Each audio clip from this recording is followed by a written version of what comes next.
Vertical है, classified है, verticals में बटा हुआ है, ये इसके नेता है, ये उसके नेता है, ये उसके नेता है। मैं आपसे पूछता हूँ कि 18% आबादी का कौन सा नेता है, किसकी आवाज है जो आप सुनना चाहते हैं, या कौन है जो उनके बिहाफ में बात करता है? तो मैं करना चाहता हूँ उनके बिहाफ में बात, मैं उनकी समस्याएं उठाना चाहता हूँ, मैं उस समाज का वॉइस करना चाहता हूँ।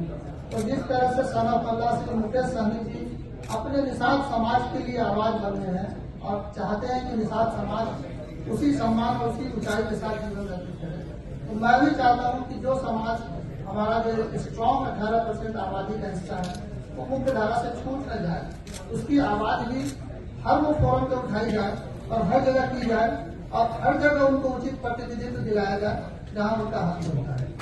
उसके लिए मुकेश सहनी जी ने ओपन, जिसको कहते हैं हर्ट, और खुले दिल से स्वागत किया कि आपके विचार अच्छे हैं, आप आइए मेरे साथ, हम सब मिलकर बिहार को सुंदर करेंगे, अपने समाज के लिए काम करेंगे। अब जैसे मैं बता रहा था कि दूसरा आपका ऑब्वियस प्रश्न ये होगा कि वक्फ बिल के बारे में, वक्फ बिल के बारे में थोड़ी देर हो गई है क्योंकि एक्ट ऑलरेडी बन चुका है, माननीय महामहिम का अनुमोदन भी प्राप्त हो चुका है, तो ये कॉन्स्टिट्यूशनल मॉरलिटी का प्रश्न है। अब वो वक्फ बिल सुप्रीम कोर्ट में जुडिशियल रिव्यू में है, इसलिए हमारा या किसी और का बहुत कुछ उस पर बोलना उचित नहीं है। और जो संगठन है, जो मुस्लिमों के ऑर्गेनाइजेशन हैं, वो वहाँ रिप्रेजेंट कर रहे हैं, अच्छे अच्छे अधिवक्ता लगे हैं।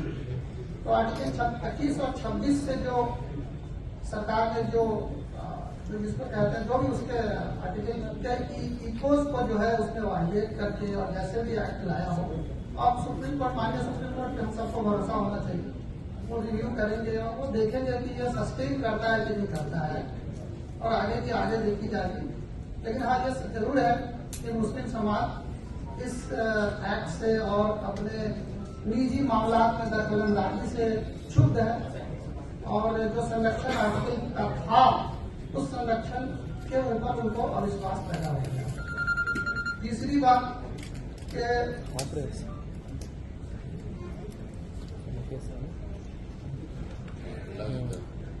जो बीजेपी, जो हमारी मुख्य विपक्षी पार्टी है, वो आप देख रहे हैं पिछले कुछ दिनों में मादा और पसमादा की पॉलिटिक्स कर रहे हैं। मादा मतलब पहले वो महिलाओं के लिए ट्रिपल तलाक और कुछ लेके आए, एक्ट भी लेके आए।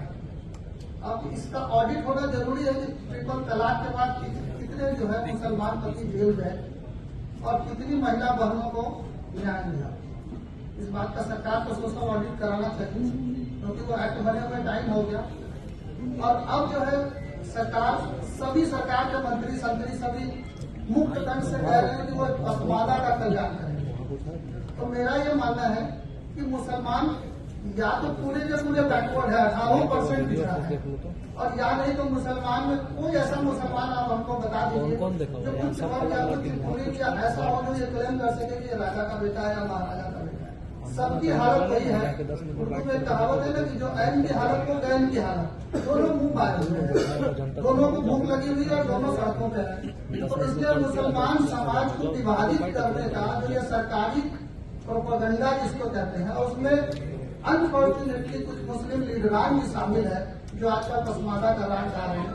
मुसलमान अपने आप को कभी अग्रज, पिछड़ा या पसमादा, ये धर्म की उत्पत्ति ही इसी बात के विरोध में हुई है कि मुसलमान एक है और एक ईश्वर को मानने वाला है और इसमें कोई जात नहीं। तो इस षड्यंत्र को मुसलमानों को बांटा जाए, फिर से मुसलमान अगर जातियों में बट गया तो फिर मुसलमान को खोज ऑफ इस्लाम जिसको कहते हैं, इस्लाम का कोई प्रासंगिकता नहीं रह जाएगी। जरा मुस्लिम संगठनों से खास करके जितने भी हमारे ऑर्गेनाइजेशन हैं, देवबंद हुआ, दारुल उलूम देवबंद हुआ, जमात इस्लामी हुआ, और India Muslim personal law board हुआ, हमारे समाज की शरिया हुई, राय शरिया हुई, उन सबसे मेरा अनुरोध है कि वो सिर्फ और सिर्फ मौसमी बरसात में वो आके हर बिल और हर एक्ट के खिलाफ बाहर आ जाते हैं। उनको जब भी दिन से लगता है कि ये इनके स्टेटस को डिस्टर्ब किया जा रहा है तो वो सब बाहर आ जाते हैं। लेकिन जो सोशल रिफॉर्म का और जो इंटरनल रिफॉर्म का काम मुसलमानों के बीच होना चाहिए, हमारी किसी ऑर्गेनाइजेशन ने न डेयर किया, न हिम्मत किया और न उसको छूने की कोशिश की। मेरा उनसे विनम्र निवेदन है, मेरी मुखलसाना आजी गुजारिश है इन सब लोगों से, जिन लोगों का हमने नाम लिया है, कि आप मतभेद भुलाइए। मुसलमान के वोट की कीमत सिर्फ और सिर्फ इकट्ठे है। अगर मुसलमान का वोट बच गया तो वो किसी काम का नहीं, आप भी डिवैल्यूएट हो जाएंगे, आपका वोट भी डिवैल्यूएट हो गया। और इस बात की पूरी संभावना है कि आपकी वोट ऐसे भी आज के डेट में आपके वोट को इररिलेवेंट कर दिया गया। तो इस इररिलेवेंसी को रोकने के लिए इकट्ठा होइए, जुड़िए और मुसलमान मुसलमान समझ के वोट करिए, मुसलमान मुसलमान समझ के जिंदा रहिए, समाज में वैसे ही दीजिए। Thank you very much. अब मैं आग्रह करूंगा वीआईपी पार्टी के संस्थापक माननीय मुकेश साहनी जैसे वो 2 शब्द बोले। बहुत बहुत धन्यवाद। आज मिलन समारोह में पूर्व आईपीएस मोहम्मद नूरुल हुदा साहब, आप सब देख रहे हैं कि वीआईपी पार्टी परिवार में आए हैं और साथ में इनके मित्र इफ्तिखार अहमद साहब भी आए हैं साथ में। और मुझे खुशी प्राप्त हो रहा है कि हमारे मोहम्मद नूरुल हुदा साहब अच्छे पद पर आईपीएस कंप्लीट करके सर्विसेज दे रहे थे डीआईजी के पद पर। उन्होंने 2 महीना पहले हमसे मुलाकात की और उन्होंने अपना इच्छा जाहिर की कि हम समाज में कुछ बदलाव करना चाहते हैं, मैं आपसे जुड़ना चाहता हूं। और मैंने उस समय ही नूरुल हुदा साहब को हमने स्वीकृत किया कि आप आइए, आपको वेलकम हम लोग करते हैं।